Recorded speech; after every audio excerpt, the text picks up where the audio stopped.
당시에 제가 2008년도부터 이제 뉴스타트업 이제 정책자금이라는 이제 정부에서 하는 소상공인을 대상으로 하는 정책자금들이 있었습니다. 이걸 담당하면서 실제 소상공인 대출 위주로 좀 많이 담당을 좀 해봤다라고 볼 수 있고요. 이때 심사를 하면서 조금 의아했던 것 중에 하나가 매출액은 높은데 이커머스 온라인 쇼핑몰 판매자라고 해서 한도가 500만 원이 최대 한도치로 잡히거나 한 1000만 원?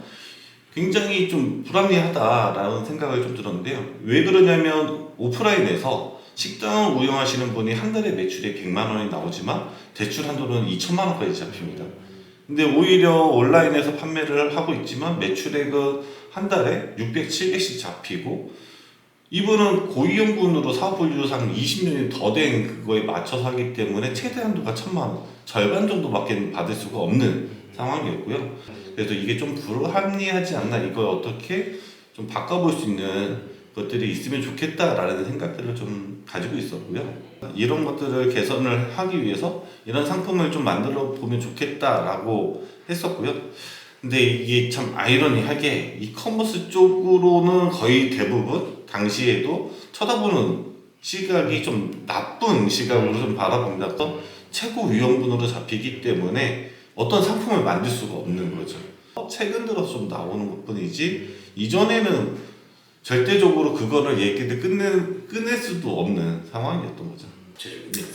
왜 기존에 안 됐을까라는 고민을 했을 때 실제 운영을 하면서 확인한 것 중에 하나는 저희가 심사를 한다라고 했을 때 지금 현재의 이 업체에 대해서 평가를 할 수는 없습니다. 그 데이터들은 전혀 없기 때문에 심사를 하기 위해선 1년 전 매출에 대해서 알 수 있는 건 재무제표나 부가가치세 뭐 이런 것들을 통해서 알 수는 있지만 워낙 소기업 업체의 변동폭은 1년 전 걸 가지고 지금은 평가한다?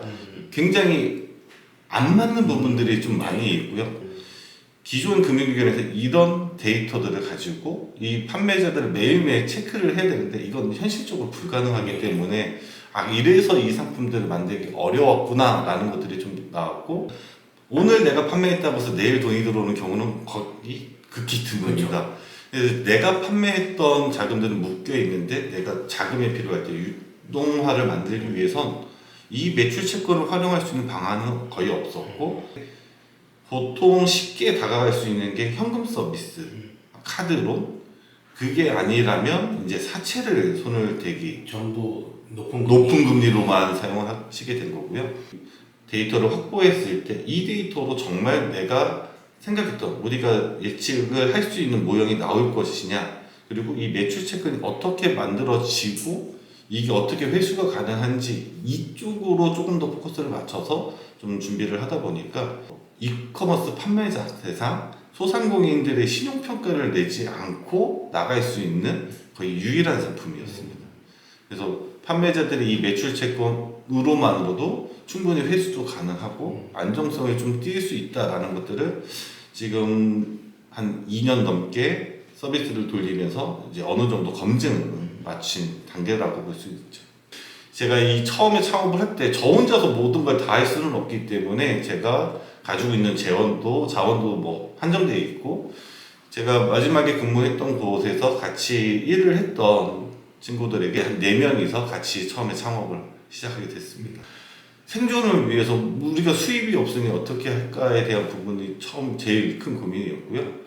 창업을 할 때 처음에 저희가 기술혁신형 창업기업으로 선정이 되면서 정부 지원금을 좀 받게 됐습니다. 그게 아마 스타트를 걸 수 있었던 동기가 되지 않았을까 하고요. 사무실을 무상으로 좀 쓸 수 있게끔 제공을 받으면서 한시름 좀 놓고 서비스에 조금 더 집중할 수 있는 기회가 됐었던 것 같습니다.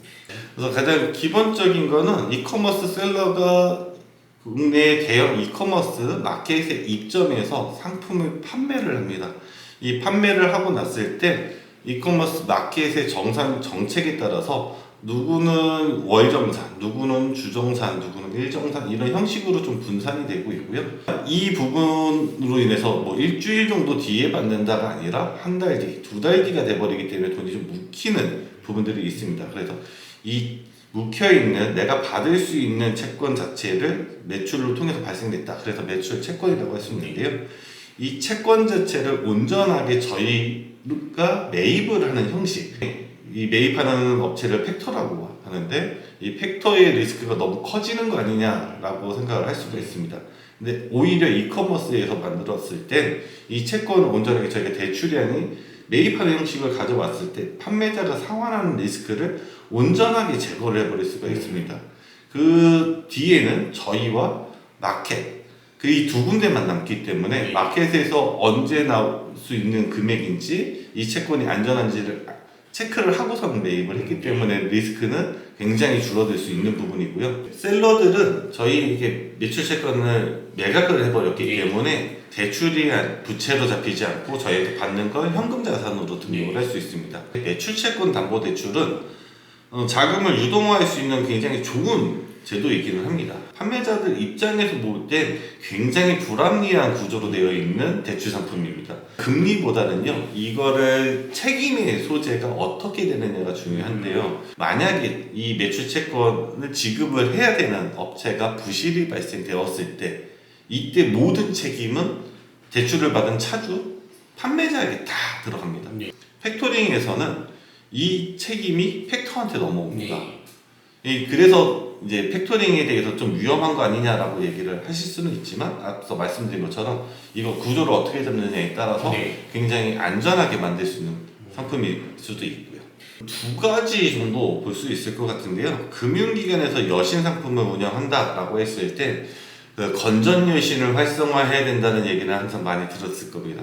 부실이 발생되거나 미회수된 채권이 지금까지 없다라는 부분에선 금융사 입장에서는 여신 건전성을 강화할 수 있는 여신 상품이 만들어진다라는 부분에서 첫 번째 장점을 가져갈 수가 있고요. 두 번째는 저희가 보는 이 매출 채권을 활용한 소상공인 상품을 만든다라는 것 자체가 금융기관에서 그렇게 좋아하지 않았던 없었던 상품이고요. 그리고 하지만 지금 시장에서 이커머스가 오프라인 시장보다 점점 더 커지고 있고 앞으로 더 커질 거라는 시장으로 모두 다 동의를 할 겁니다. 그러면 이렇게 커지는 시장 내에 금융사들이 그냥 쉽게 들어갈 수 있는 부분들은 거의 없습니다. 들어간다라고 해서 안정적으로 서비스를 만든다라는 보장도 할 수 없고요. 그리고 만든다고 했을 때 단기간에 빠르게 만들 수 있는 방법도 없습니다. 그러면 저희를 통해서 같이 운영을 했을 때 그만큼 기간 동안에 노하우가 쌓일 수도 있고 이런 리스크를 관리하는 측면에서도 저희랑 같이 하는 게 훨씬 더 안정적이고 쉽게 시장에 진입할 수 있다. 그건 지금까지는 2023년까지는 저희가 매출액이 엄청나게 늘어나거나 하지 않았던 거는 우선은 저희가 세웠던 가설이 정말 맞냐가 제일 중요했거든요. 정말 저희가 세워놨던 가설 중에 이 데이터로 이 판매자를 판매하는 패턴을 분석했을 때 이게 우리가 생각했던 것과 동일하게 나오는지 이런 부분들을 검증하는 기간이었다라고 볼 수가 있고요. 업체들이 어떤 사고가 발생됐을 때 우리가 예기치 못했던 문제가 발생됐을 때 그래도 우리가 안전하게 채권이 회수가 되느냐 이 부분을 2년 좀 넘게 서비스를 하면서 검증을 마쳤다라는 게 가장 저희한테는 큰 성과가 아닐까 생각을 하고요.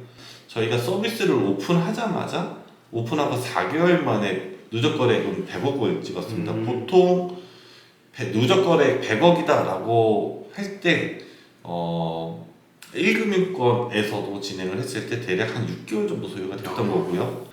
올해부터는 저희 모델에서 조금 더 고도화를 시켜서 이제 정산대행이라는 형식으로도 좀 진행을 합니다. 여기에서 조금 더 나아가서 이커머스뿐만이 아니라 일반 플랫폼으로도 지금 확대할 예정이 있는데 요거는 지금 계약을 준비를 하고 있고 역으로 제안이 들어온 서비스들은 이제 병원을 대상으로 하는 B2B 모델의 BNPL 서비스를 만들어서 같이 해보자라는 게 있어서 올해 그것도 같이 준비를 하고 있습니다. 시장이나 이런 것들이 형성이 돼 있다는 것들이 좀 많이 좀 노출이 돼 있다 보니까 관심도 좀 많이 가져주시고요. 이제는 팩토링에 대해서 설명을 드릴 때 대출 아니야 라는 얘기는 요즘은 많이 안 하십니다. 이걸 설명을 드렸을 때 어떤 식으로 구조가 되어 있다는 것까지도 충분히 이해를 해주시고, 오히려 그렇게 요즘에는 길게 설명을 안 드려도 좀 많이 이해를 해주시고 괜찮은 서비스다 해서 많이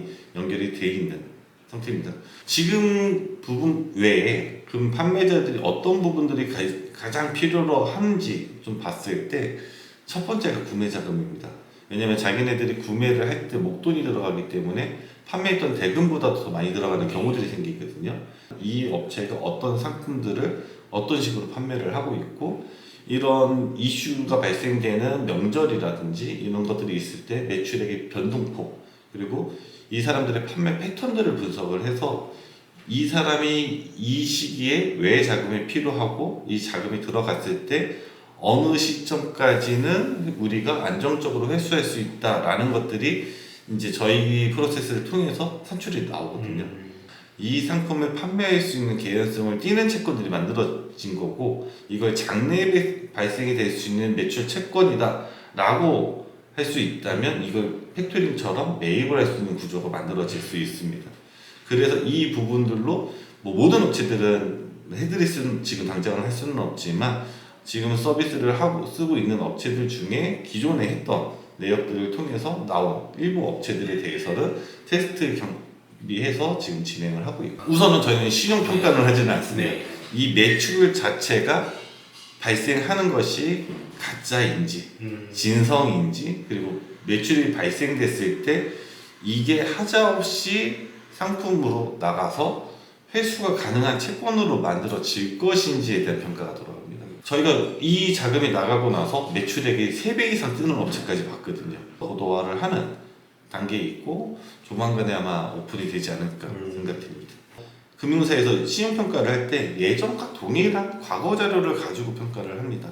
근데 저희가 만들 수 있는 자료는 지금부터 1년 동안의 매출액에 발생된 매출 패턴과 판매하는 상품, 판매 단가, 그리고 구매했던 고객들이 남겨놓은 문의사항이나 리뷰 등을 통해 가지고 업체의 패턴을 찾아버립니다. 지금 현재 살아있는 평가에 대한 데이터들을 만들어낼 수 있다는 거죠.